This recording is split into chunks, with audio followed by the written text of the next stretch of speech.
Assalamualaikum warahmatullahi wabarakatuh. Selamat datang di channel YouTube Kabar Makassar. Dan kali ini adalah talk show perdana kami di channel YouTube Kabar Makassar. Dan hari ini sangat spesial sekali karena kita kedatangan tamu dari pemerintah Provinsi Sulawesi Selatan, yaitu Ibu Kepala Dinas Kependudukan dan Catatan Sipil Provinsi Sulawesi Selatan, Ibu Dr. Randa Sukarniati Kondolele MM. Dan spesialnya karena beliau juga adalah pelaksana tugas dari Dinas PTSP Provinsi Sulawesi Selatan. Jadi Ibu Kadis ini dua jabatan sekaligus ya. Langsung saja kita sapa Ibu Ani. Kalau saya sebutnya Ibu Ani sebagai panggilan akrab dari saya. Panggilan sayang. Ya, panggilan saya. Selamat siang Ibu. Selamat sore, Jadi sudah sore ya. Ya. Terima kasih banyak Bu sudah mampir di studio yang sederhana kami. Ya, ini sangat berharga sekali buat kami karena sudah didatangi pejabat yang sangat luar biasa seperti Ibu Ani. Terima kasih. Ini juga satu penghargaan atau apresiasi dari teman-teman Kabar Makassar karena memberikan saya kesempatan perdana untuk di YouTube channelnya, dan ini merupakan tentu saja kita berharap bisa ini menjadi atau merupakan langkah awal bagi kita semua sekiranya apa-apa yang di-share atau disampaikan oleh Kabar Makassar khususnya melalui YouTube channelnya ini bisa memberikan banyak manfaat bagi pendengarnya atau bagi pemirsa atau penontonnya. Terima kasih. Bu, mungkin bisa, ini kan kita ngobrolnya santai-santai nih Bu. Boleh, boleh. Mungkin maskernya bisa dibuka biar boleh. Penonton di rumah bisa melihat kebersahajaannya Ibu Ani. Ya, Ibu, mungkin bisa dijelaskan dulu untuk pertanyaan pertama saya. Mungkin bisa dijelaskan seperti apa tupoksi dan ruang lingkup kerja dari Dinas Dukcapil ini sendiri di Provinsi Sulsel. Ya, intinya khusus untuk Dukcapil maupun PTSP sebenarnya tugas kita adalah bagaimana membantu pimpinan dalam menjalankan pemerintahan di Provinsi Sulawesi Selatan, tentu saja yang berkaitan dengan penyelenggaraan administrasi kependudukan dan pencatatan sipil, dan juga yang berkaitan dengan penanaman modal pelayanan terpadu satu pintu. Itu inti daripada tupoksi dua dinas tersebut. Ya. Utamanya lebih ke pelayanan ya Bu. Betul, dua-duanya lebih pada pelayanan. Nah, tema kita hari ini adalah menyangkut tentang digitalisasi. Ya. Nah, seperti apa sih Bu sebenarnya digitalisasi di lingkup dinasnya yang Ibu pimpin? Ya. Saya mau cerita dulu nih. Ya. Saat ini Dukcapil khususnya semua pelayanan di 24 kabupaten kami itu berbasis digital. Kenapa saya katakan demikian? Sesungguhnya bahwa tidak hanya di 24 kabupaten kota atau tidak hanya di Provinsi Sulawesi Selatan, bahkan secara nasional. Kenapa Sulsel patut berbangga, khususnya Makassar, karena tahun 2019 pada bulan Februari, kalau tidak salah tanggal 7 Februari, pertama kali dicetuskannya Dukcapil Go Digital secara nasional. Nah, waktu itu kita sebagai tuan rumah. Nah, ini harusnya salah satu kebanggaan bagi pemerintah atau bagi Provinsi Sulawesi Selatan, karena secara nasional Dukcapil Go Digital itu dideklarasikan di Sulawesi Selatan, tetapi untuk secara nasional seperti itu. Nah, sekarang apalagi setelah itu di 2019 kita masuk awal Februari, lalu kita masuk ke masa pandemi.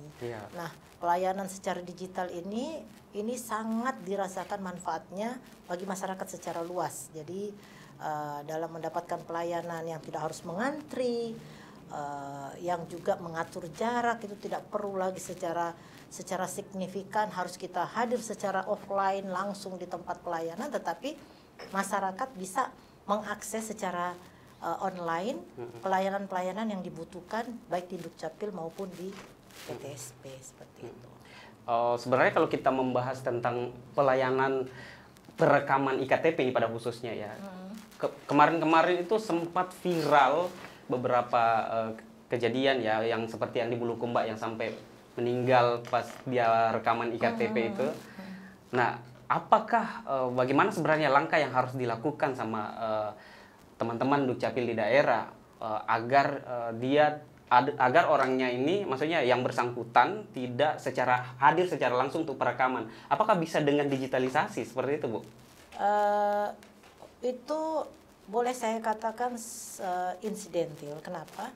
Memang di samping digitalisasi, teman-teman juga Dukcapil khususnya melakukan pelayanan namanya jemput bola. Oh iya. Nah, seperti apa itu pelayanan jemput bola? Yaitu itu dilakukan khusus bagi masyarakat atau penduduk rentan.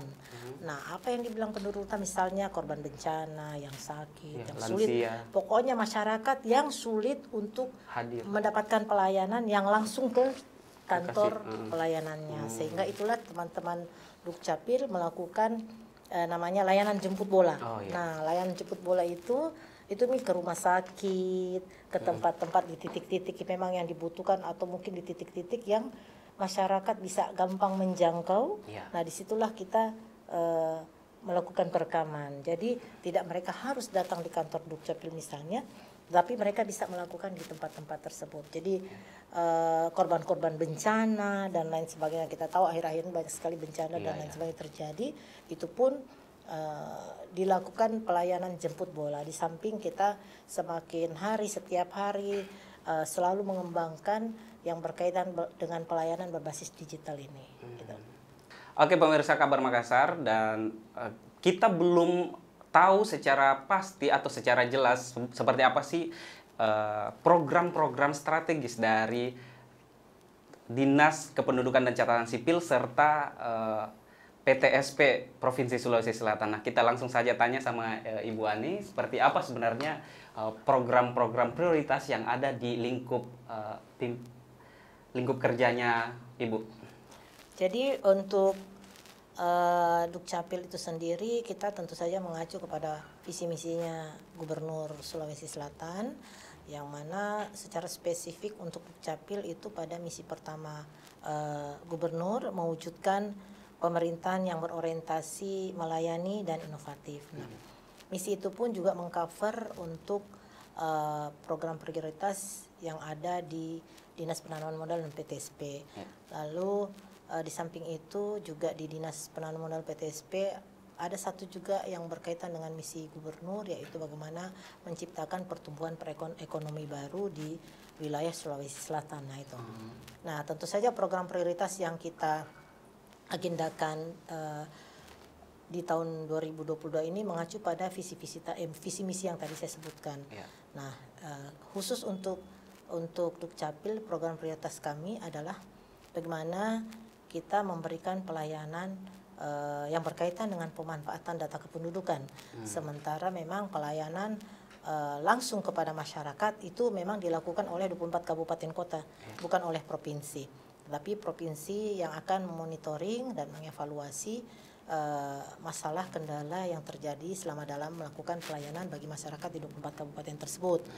Nah, untuk pelayanan yang berkaitan dengan pemanfaatan data kependudukan, nah itu adalah program prioritas dari Dinas Kependudukan dan Pencatatan Sipil. Itu kami mengedepankan yang berkaitan dengan lembaga-lembaga atau organisasi perangkat daerah yang memanfaatkan data kependudukan untuk pelayanan.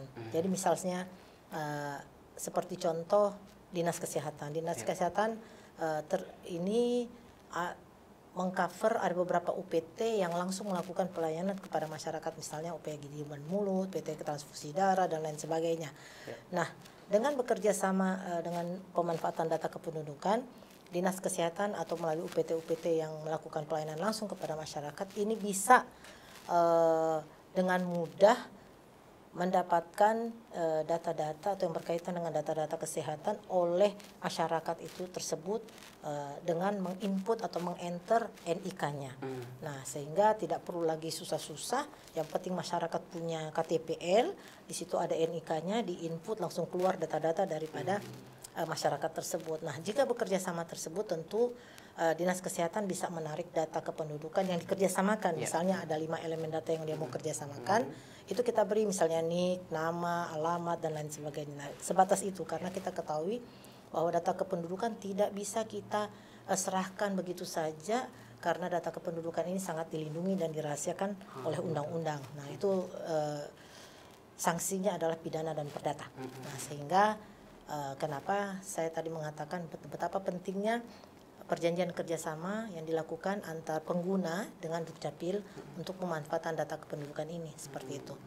Sementara program prioritas lainnya tadi saya sebutkan bahwa provinsi bertanggung jawab dan mempunyai tugas untuk memonitor pelayanan-pelayanan yang dilakukan oleh 24 kabupaten kota. Nah, salah satu cara kita memonitor adalah kita membuka ruang kepada masyarakat untuk berinteraksi. Misalnya melalui kegiatan yang namanya Bincang Kecapi. Bincang Kecapi ini sebenarnya bincang kependudukan dan pencatatan sipil. Tetapi kita mungkin ala-ala anak-anak muda supaya jadi lebih memanfaatkan kekinian. media sosial juga. Nah, memanfaatkan media seperti ini, podcast dan lain sebagainya. Nah, kita memanfaatkan itu untuk berbincang secara langsung kepada masyarakat secara live. Apa-apa yang menjadi keluhan daripada masyarakat tentang pelayanan kependudukan. Jadi terjawab di situ, Bu? Ya, langsung karena kami akan melibatkan narasumber dari, misalnya kita gilir dari 24 kabupaten kota, Dukcapil 24 kabupaten. Kemarin kami sudah lakukan dengan Kepala Dinas Kependudukan dan Pencatatan Sipil Kota Makassar.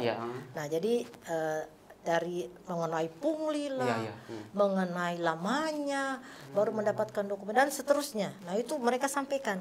Nah, itu nanti dijawab langsung oleh dinas kepala dinas yang bersangkutan gitu. Jadi harus langsung dijawab kenapa bisa, di mana ada pungli dan lain sebagainya.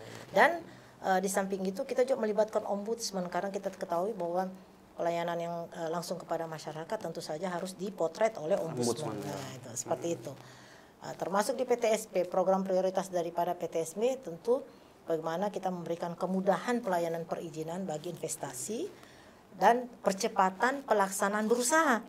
Nah, jadi bukan cuman investor atau bukan cuman pengusaha dengan modal besar yang kita fasilitasi atau kita berikan kemudahan, tetapi termasuk UMKM yang tentu saja kita berikan pendampingan, kita berikan kemudahan dalam proses perizinan, apalagi UMKM yang kita kasih pendampingan bisa bermitra dengan pengusaha besar atau dengan perusahaan besar. Nah, itu adalah tugas-tugas daripada DPM PTSP. Jadi tugas kita bagaimana setiap tahun nilai investasi di Sulawesi Selatan itu meningkat. Nah, tentu saja dampak daripada nilai investasi meningkat di samping untuk mengatasi pengangguran, tingkat kemiskinan juga kita berharap dengan cepat akan berkurang atau menurun.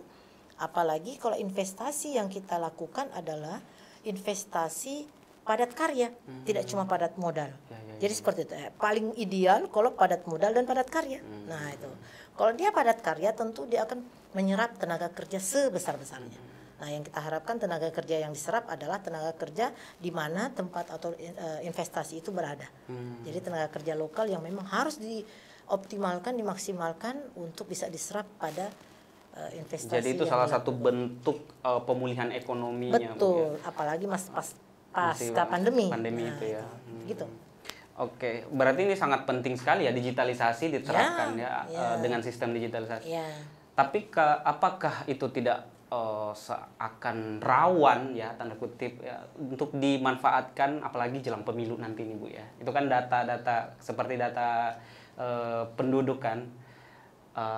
Apakah itu tidak rawan dipolitisasi lah pokoknya intinya data itu melalui digital? Begini, kalau berkaitan dengan pemilu, pilkada dan lain sebagainya, mungkin dipolitisasi tidak, karena data kependudukan itu dia by system.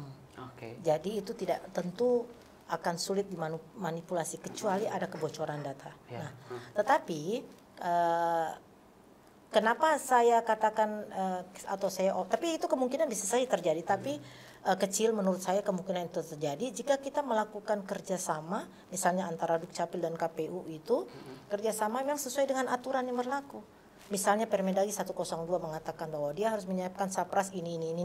Dia harus menyiapkan operatornya namanya dikirim. Karena ini kan seperti itu. Nah, sepanjang itu memang bisa memenuhi syarat sesuai dengan aturan yang berlaku, itu hak akses baru diberikan. Di Dukcapil itu berapa elemen yang ada? Kalau tidak salah elemen data kependudukan itu secara keseluruhan ada 31. Oh, banyak juga. 31. Tetapi tidak semua bisa dikerjasamakan. Nah, ada 5 elemen data kalau tidak salah yang tidak bisa dikerjasamakan dengan pengguna atau dengan pengguna yang memanfaatkan data kependudukan, misalnya iris mata, finger, lalu cacat dan lain sebagainya. Ada 5 itu. Kalau NIK itu enggak masalah? Enggak ada masalah. Oh, bisa. Okay. Kalau di PTSP yang berkaitan dengan digitalisasi ini adalah bagaimana. Jadi saya cerita ini ya, dulu itu di PTSP sekarang kita punya mall pelayanan publik namanya MPP, itu begitu banyaknya pemohon yang datang mengurus secara langsung ke kantor itu. Tapi sekarang tidak lagi, sekitar 90% pemohon itu tidak perlu bersentuhan atau bertemu dengan teman-teman PTSP, tidak perlu. Kenapa? Karena yaitu tadi pelayanan atau pemberian izin yang diberikan itu sudah dilakukan secara digitalisasi. Kami kebetulan punya 2 aplikasi yang tangani yang mengcover izin-izin tersebut. Kalau tidak salah 82 izin yang kita cover, namanya itu OSS, itu Online Single Submission. Jadi OSS. Nah itu, dan kalau tidak tercover izin tersebut di OSS, itu kita punya juga aplikasi satu namanya Pro PTSP. Nah, jadi ada 2 aplikasi yang kita miliki yang mana berbasis digital yang kita harapkan bisa memberikan kemudahan yang sangat besar kepada pemohon supaya tidak bersentuhan langsung dengan petugas atau dengan teman-teman yang ada di PTSP, supaya kita juga namanya mengurangi yang namanya pungli dan lain sebagainya. Apalagi kami juga di situ dipantau secara langsung oleh KPK, dipantau juga oleh cyber pungli dan seterusnya. Seberapa efektif itu aplikasinya, Bu? Efektif, sangat efektif. Tadi saya sudah sampaikan bahwa 90%. 90% sekarang pemohon mengurus izin itu melalui online, melalui aplikasi. Jadi tugas saya adalah meng-approve. Kalau memang sudah sesuai dengan persyaratan, sudah melewati beberapa tahapan yang dilakukan oleh misalnya verifikator, tenaga teknis dan seterusnya. Tinggal saya approve kalau memang sudah lengkap. Ada untuk mendapatkan aplikasinya itu, Bu, bagaimana? Apakah tersedia di ada nanti Google Play? Bisa. Nah, cuman kendalanya seperti ini. Kan namanya digitalisasi bukan berarti bahwa tidak ada kendala, tidak ada masalah. Nah, makanya kenapa saya tadi mengatakan bahwa setiap saat pelayanan digital ini harus selalu dikembangkan, harus selalu diperbaiki. Tentu saja kita menyesuaikan dengan keinginan pasar, keinginan pemohon, keinginan pengguna terhadap pelayanan yang kita berikan. Nah, itu harus di-upgrade, di-update seperti itu. Contoh kayak di Dukcapil. Dukcapil ini kan real time. Real time. Jadi kita bisa merecord atau kita bisa merekam pelayanan-pelayanan yang dilakukan oleh teman-teman 24 kabupaten kota kepada masyarakat secara langsung. Kita bisa melihat di situ real time. Nah, untuk Dinas Penanaman Modal PTSP juga demikian. Saya di sini bisa melihat berapa hari ini izin yang saya approve, berapa hari ini izin yang masuk, berapa hari ini izin saya tolak dan seterusnya. Seperti itu. Jadi saya menggambarkan bahwa 90% khusus untuk di PTSP pemohon datang langsung. Itu rata-rata seperti penelitian. Nah, itu biasa datang langsung. Padahal sesungguhnya penelitian juga biar menggunakan Pro PTSP tidak ada masalah. Bisa, ya? Iya. Terus kesulitannya itu adalah kendalanya biasanya terjadi pemohon lupa password, nah lupa dan seterusnya. Nah, ini OSS RBA atau OSS berbasis resiko ini kan dibangun oleh Kementerian Investasi BKPMRI. Nah, kalau ada kendala seperti yang tadi saya sebutkan, misalnya pemohon lupa password itu kita harus report ke Jakarta, dan feedbacknya itu yang biasa kadang jadi kendala. Memakan waktu yang lama juga ya. Seperti itu. Makanya saya bilang makna daripada digital kadang-kadang agak tergeser, bergeser karena yang kendala-kendala kendalanya itu ya. Nah itu tetap sekarang dalam proses semua perbaikan dan selalu diupdate dan diupgrade. Satu juga kendala ini Bu, kemarin Kepala Dinas Infokom Provinsi Sulsel menyebutkan bahwa Siapa itu? Amson Padolo, temannya Ibu juga kayaknya. Iya, Menyebutkan bahwa masih ada sekitar 200-an lebih desa di Sulawesi Selatan itu masih dalam blank spot, wilayah blank spot yang tidak terjangkau oleh sinyal atau apa. Ya. Nah, bagaimana langkah Dukcapil di daerah untuk mengatasi ini? Itu yang tadi saya sebut salah satunya jemput bola. Nah, itu salah satunya jemput bola. Kita tahu bahwa kabupaten kota yang ada di Sulawesi Selatan itu tidak berada semuanya di dataran. Di dataran ada juga pegunungan, laut dan lain sebagainya, pulau dan lain sebagainya. Nah, itu salah satu yang paling ampuh kita lakukan adalah itu tadi jemput bola. Misalnya di daerah pesisir atau di laut itu biasa teman-teman Dukcapil. Sampai ke contoh kayak pulau-pulau. Selayar. Iya. Saya pernah ikut langsung itu Pangkep melakukan pelayanan di pulau. Jauh itu Pangkep, Bu. 2 hari 1 malam saya waktu itu. Itu padahal pulau terdekat itu. Oh, Mas. Saya nginap di pulau itu, panasnya minta ampun, banyak nyamuk dan lain sebagainya, tapi enak-enak juga gitu. Nah, itu betapa concernnya teman-teman melakukan pelayanan di untuk memberikan kebahagiaan, kemudahan kepada masyarakat. Nah, itu. Jadi di Selayar lebih parah lagi. Sampai berminggu-minggu ya mereka charter kapal untuk kelilingi pulau-pulau di Selayar untuk melakukan pelayanan. Gitu. Nah, itu kenapa ya kadang-kadang untuk mengantisipasi kan ini kalau pelayanan Dukcapil kan kadang-kadang juga tergantung jaringan. Tadi yang kita bilang blind spot. Nah, itu seperti itu. Kadang-kadang kita mau langsung pelayanan yang online hilang jaringan. Iya kan? Tidak bisa kita menginput, mengenter tidak bisa, ngeprint apalagi tidak bisa PRR. Sehingga teman-teman yang melakukan jemput bola itu biasanya dilakukan secara on offline.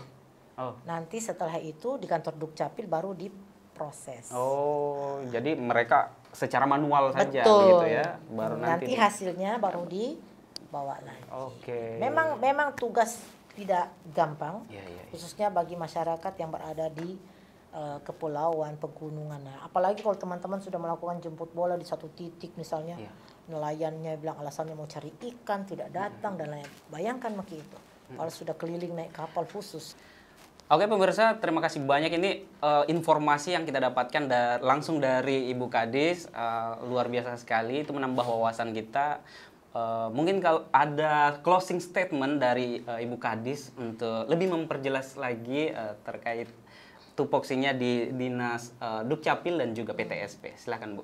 Ya, jadi tadi saya mau tambahkan sedikit komentar saya. Yang mana tadi saya sudah menyampaikan untuk menjelaskan misalnya di PTSP ada 2 aplikasi yang kita siapkan untuk pelayanan digital ini, ada juga 2 lagi berarti 4 aplikasi kalau tidak salah profil investasi peta bisnis ya investasi kalau tidak salah, dan satunya Simap Web. Nah itu semua itu memang bukan yang berkaitan dengan pelayanan perizinan langsung, tetapi ini juga memberikan kemudahan kepada masyarakat jika membutuhkan, misalnya saya punya uang segini, tak ada investor, nah, mungkin dia bisa mendapatkan gambaran dari peta investasinya di mana dia layak berinvestasi dengan modal sekian. Nah itu contoh-contoh. Nah itu kira-kira. Kemudian ada juga iPro sebenarnya. iPro ini bagaimana investment project ready to offer, itu istilahnya. Jadi bagaimana proyek-proyek investasi dari daerah-daerah dan 24 kabupaten kota yang kita anggap memang siap untuk dijual, istilahnya dijual tanda kutip atau dipromosikan. Karena tidak bisa kita pungkiri, kita kadang-kadang juga melakukan promosi, melakukan penawaran atau offering, kita punya proyek-proyek investasi atau potensi-potensi investasi di daerah kita, tetapi kita tidak sertai dengan kajian bisnis atau bisnis plan. Yang mana bisnis plan ini penting. Jadi bisnis plan ini bisa menggambarkan bahwa daerah ini yang layak untuk tourism misalnya, untuk perdagangan misalnya, untuk industri misalnya, itu adalah, dan berapa modal yang dibutuhkan, berapa bisa break even point dan lain sebagainya. Jadi memang itu kita butuhkan saat ini, dan itu sementara kita lebih pertajam supaya bisa iPro kita jauh lebih baik. Dan Jadi kita berharap intinya ke depannya akan lebih ke by system ya Bu. ya, jadi sebenarnya begini, pelayanan berbasis digital ini tidak semata-mata hanya pelayanan online saja, tidak, tetapi bagaimana how to integrate your data, how to integrate your misalnya perizinan, bagaimana mengintegrasikan kebutuhan-kebutuhan atau produk-produk izin yang kita berikan kepada masyarakat, sehingga masyarakat akan lebih mudah. Jadi kalau online tapi tidak terintegrasi sama saja bohong, kan seperti itu. Nah, itulah tadi waktu di awal saya sampaikan yang namanya pemanfaatan data kependudukan ini adalah salah satu cara bagaimana mengintegrasikan data-data yang dimiliki oleh 24 kabupaten kota, apalagi jika data-data tersebut juga sudah dilengkapi oleh lembaga-lembaga lain. Karena itu kan begini, kalau saya kerja sama lembaganya AL, nanti AL akan memberikan data balikan kepada saya. Jadi berarti data saya semakin kaya. Nah, misalnya Pak rumah sakit bekerja sama dengan kami lagi dengan 5 elemen data. Terus dia masukkan NIK, nanti keluar nama si A sudah muncul di situ. Ada nama ini dia sudah pernah kerja sama Telkomsel, keluar nomor teleponnya. Dia sudah kerja sama misalnya dengan BPJS, kedua nomor BPJS-nya dan seterusnya. Keluar. Jadi sebenarnya yang saya underline adalah bagaimana kita mengintegrasikan data-data tersebut sehingga memberikan keluaran yang lebih memudahkan kepada masyarakat, sehingga masyarakat misalnya dia butuh satu, sesungguhnya dia bisa mendapatkan dua atau tiga. Nah, itu. Ini lebih memudahkan lagi. Jadi inovasi itu setiap saat kita kembangkan, tidak hanya di Dukcapil tapi juga di PTSP. Oke, mantap sekali pemirsa. Terima kasih banyak ini Ibu sudah memberikan penjelasan yang sangat jelas-jelasnya buat kita untuk bisa mendapatkan sari-sarinya gitu ya, ilmu dari Dukcapil. Terkait pemanfaatan digital di 2 dinas yang Ibu pimpin ini luar biasa sekali. Baiklah pemirsa, terima kasih banyak ya sudah menyaksikan bincang-bincang kita bersama dengan Ibu Kepala Dinas Kependudukan dan Catatan Sipil, sekaligus juga sebagai Ibu PLT Kepala Dinas PTSP Provinsi Sulawesi Selatan. Dan teman-teman semuanya, terima kasih banyak. Saya ingatkan teman-teman semuanya, jangan lupa subscribe channel YouTube Kabar Makassar dan klik like, comment, and share ke teman-teman kalian, karena di sini kita bisa mendapatkan informasi yang valid dengan narasumber yang sangat kompatibel.